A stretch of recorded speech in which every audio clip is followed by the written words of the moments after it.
Now that is the way you want to return home. The Leafs, less than a week ago, are in Florida and they lose 4-3 in overtime. A tough, tough loss after that crazy, wacky last 5 minutes of that third period. You face the New Jersey Devils ending your road trip and you crush them 7-2. And now you come back home tonight against those same Florida Panthers. And boy, oh boy, the Leafs play a fantastic game and just absolutely demolish, take to town, whatever words you want to use. They beat the snot out of the Florida Panthers 6-1. And have now won 2 straight games and have scored 13 goals in their last 2 games while only giving up 3 goals in 6 periods. You guys want to put that into perspective as well. That's a good number. All right. Bad news, however. You hear before the game, Igor Ozhiganov is going to miss today's game with illness. So Martin Marincin draws into the lineup here tonight. Zach Hyman missed the game today because he was going for X-ray. I think it was an MRI actually on his ankle injury that was suffered against the Devils. Bad news comes out not too long ago. He's going to miss at least 3 weeks with an ankle sprain. Not what you want to hear about a dog like Zach Hyman, and we all know how much that guy does for this team. But it's the next guy up. Fred VanVleet talked about it. It's the next guy up. Who's going to take that shot?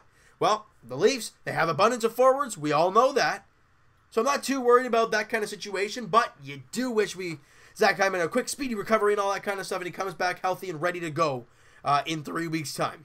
Luckily, we're getting near the Christmas break, so that gives him about a week to kind of like relax for that time, so that's good to see. But the Leafs crushed the Florida Panthers here tonight 6-1, and this is what we're here to talk about. And yesterday, Austin Matthews and Mitch Marner trade their skates for costumes pretty much. They're in the play downtown, and you see it all over social media. I mean, they looked goofy as all heck, but it was fantastic to watch. Seeing Matthews and Marner just dancing around and all that stuff. Matthews picking up Marner and all that great stuff. And we're like, that is hilarious. These two are great buddies. You see it off the ice. Heck, you see it on the ice. You know why? Not even, where are we here?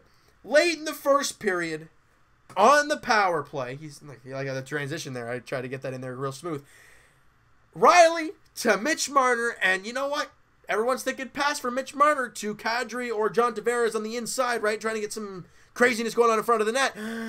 You forgot about Austin Matthews. Mitch Marner goes cross seam, beautiful sauce, and Matthews just knocks it down like it's no problem. I mean, it wasn't high off the ice, but a little bit. And he knocks it down and just rips it into... Actually, I think it was like a one-timer. It was like a slap. It was a beautiful shot from Matthews. I don't know. The way Marner fires the puck over to you, I don't know how he got it off there in time and hit almost dead center of the net. Beautiful job for Austin Matthews. His 18th goal of the year on the power play. And the Buds have the 1-0 lead after 1 period of play. And they outshoot the Panthers 10-9 in that period. That's the way you want to start off your home stand. Reason I say that, I think the next 14 of 19 games are at home. So you want to start this puppy off good. That's for darn sure. Let's go to the second period here, guys. Less than 4 minutes in. All right. Morgan Riley gets the puck at the point and curls around the left side, and Matthews is just sitting there. Riley just feeds him one on a silver platter, and Matthews goes down to one knee and just rips it bar down. I think it was bar down, but if not, it just looked gorgeous anyways. Matthews with his second goal of the game, 19th of the year for Austin. Morgan Riley, Kasperi Kapanen, grab assists on that one, and the Buds got the 2-0 lead here early in the second period. Now, it wasn't all daisies and roses and beautiful smelling Febreze early in the first period, because almost right out of the gate, they had a breakaway. Within the first 5 minutes, they had 2 2-on-1s as well as the breakaway. So not a very good start, but Frederik Andersen shut the door there early on, and it eventually leads to the Leafs having a 2-0, or I guess a 1-0 lead, late in the first, and then the second period starts, you get the 2-0 lead, and we ain't done just yet. About midway through the second period, puck gets fired on. Kadri kind of kicks it into the net. I'm not sure if you want to call it a push. He pushed the puck into the net. I mean, we can argue about that all day, but in my eye, it's a kicking motion. Why? Because it's not a natural hockey motion, and yet his foot was kind of just pushing the puck to the net. So, give or take. They say no goal. I do agree that was the right call. And the Leafs are still up 2-0, however. But not long after that, Morgan Rielly, beautiful outlet pass to Connor Brown. Brown and Kadri on a 2-on-1. Brown with a beautiful pass underneath the defenseman as he's trying to lie down. Right before he does, Connor Brown slides it underneath him to Kadri to the back of the net. Kadri has struggled so hard when it comes to scoring goals. We've talked about it in all these games, guys. Look, the last time Kadri scored, December 1st at Minnesota. That was the last time the guy scored a goal. It's almost Christmas time. But I mean, even before that, where are we here? Before that one, he hadn't scored since the 13th on our West Coast road trip, where he had 2. So Kadri's been on a really dry spell when it comes to putting the puck in the back of the net. And he does so here. Beautiful. His 9th goal of the season. Like I said, Brown and Rielly grab assists, and the Leafs go into the second intermission. Up 3-0. They're feeling good. No late goal against in the second period. See what happens there? And then the momentum, all Leafs there in the third period. You know why? Leafs get another power play. You don't want to do that because they're red hot right now on the power play in this game. And Austin Matthews gets a beautiful feed from Nazem. It was Kadri kind of got hit from behind. He kind of like dive passes to Austin Matthews, who rips it onto the net. Roberto Luongo fights it off. Problem, it drops right in front of him, and John Tavares cleaning up the garbage, and just backhands it into the back of the net. Johnny T with his 22nd goal of the year. Like I said, on the power play, Matthews, Kadri grab assists, and the Buds have a 4-0 lead early in the third period. Just 3 minutes after that, why not? Why not? Marner, going around the back of the net, stops, takes the defenseman with them, and that's just not... and Roberto Luongo. Meanwhile, John Tavares is sitting there like, all right, ready, Mitch? All right, Marner just feeds him a dish, and then bang, right into the back of the net. No chance for Roberto Luongo. No defense helping him out. John Tavares is with the 23rd goal of the year. Marner and Martin Marincin grab assists on the play. The Buds got a 5-0 lead. And then they get a power play, and Borgstrom scores to make it 5-1, breaking up the shutout. Doesn't really matter. And then the Leafs get another power play. Again, you shouldn't be doing that kind of stuff. Because Mitch Marner comes down the right side, and he's looking for pass. He's looking for either a Tavares or an Austin Matthews hat trick. He's looking for somebody. Instead, he passes it across, and it hits the defender and goes into the net for Marner's goal, his 10th of the year. He scored in 3 straight games. Good for Mitch, even though it was a really greasy one there, but it goes into the back of the net, and it counts for his goal. Matthews, Morgan Rielly, grab assists, and meanwhile, fans are firing hats on the ice, and I get it. People think John Tavares just scored, because the puck was pretty close to him. And from the stands, it's hard to tell. So the Leafs take the lead 6-1. That's all she wrote. Anderson with a good game, 1 goal on 26 shots. Matthews with a 4-point night. I mean, this team was on fire. Like I said, Matthews with a 4-point night. Tavares with 2 goals. Marner with a goal and 2 assists. Kadri with a goal and an assist. Great to see there. Morgan Rielly, 4 assists in the game. With those 4 assists, he is now 4 points atop NHL defenseman in points. Morgan Rielly, people, has 40 points. I love Mo, but what the heck has happened to him? I mean, you saw him turn it on last year and obviously had a 50-point year. This guy's on pace for an 80-something point season. I don't know. Morgan Rielly's putting some crazy numbers. I think Kapanen, Connor Brown, and Martin Marincin grab assists in the play. So if you combine the points from the men who were in that play yesterday, you got a 7-point night from those guys.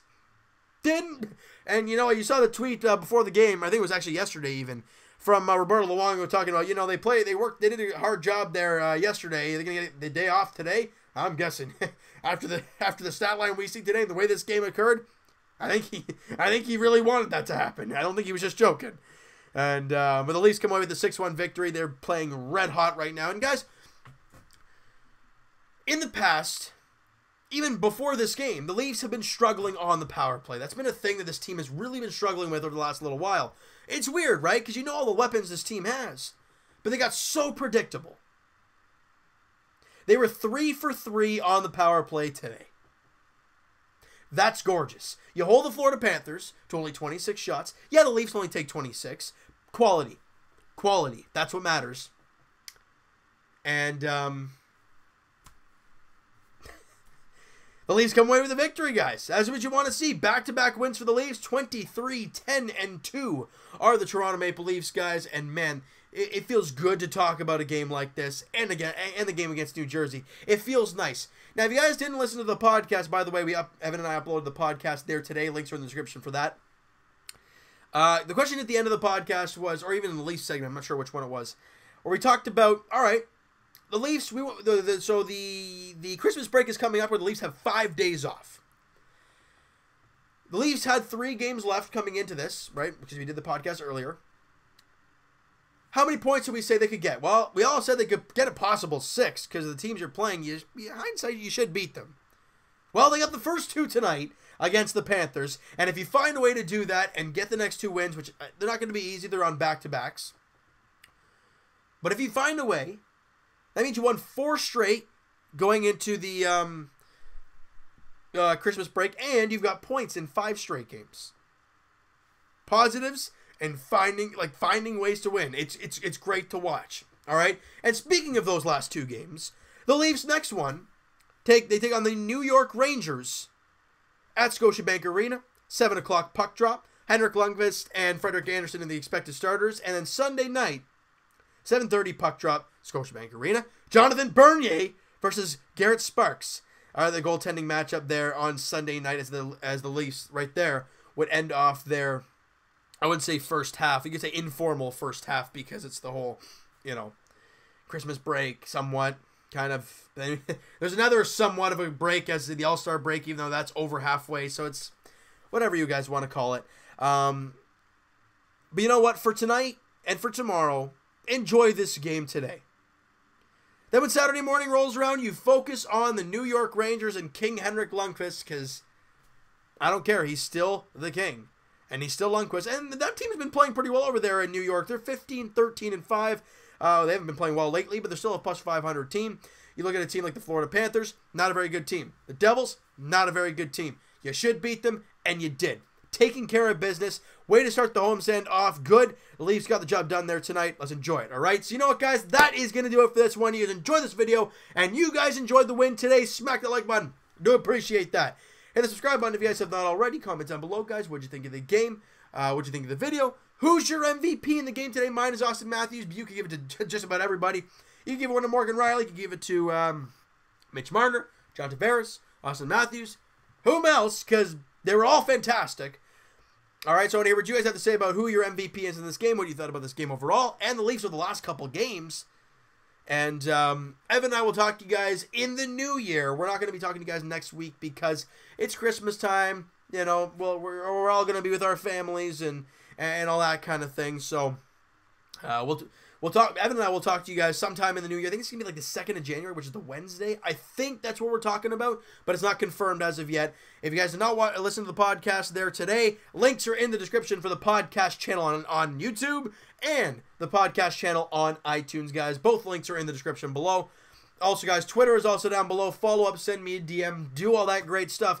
And I will talk to you guys Raptors edition tomorrow night as the Raptors are at home taking on the Cleveland Cavaliers, the Lonely Cavs. And the Raps look to gain the momentum from today's game, yesterday's game against Indiana, that emotional one. You look to contain that momentum and get it into that Cleveland game. I know it's excuse me. I know it's a team you should beat, nonetheless, but you got to find a way to play your game.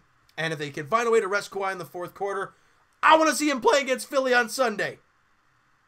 Why not? You have like 3 or 4 days off afterwards. And if you get that rest in the 4th quarter against Cleveland, then there you go. But only if they do so. But I think he should play nonetheless. I really do.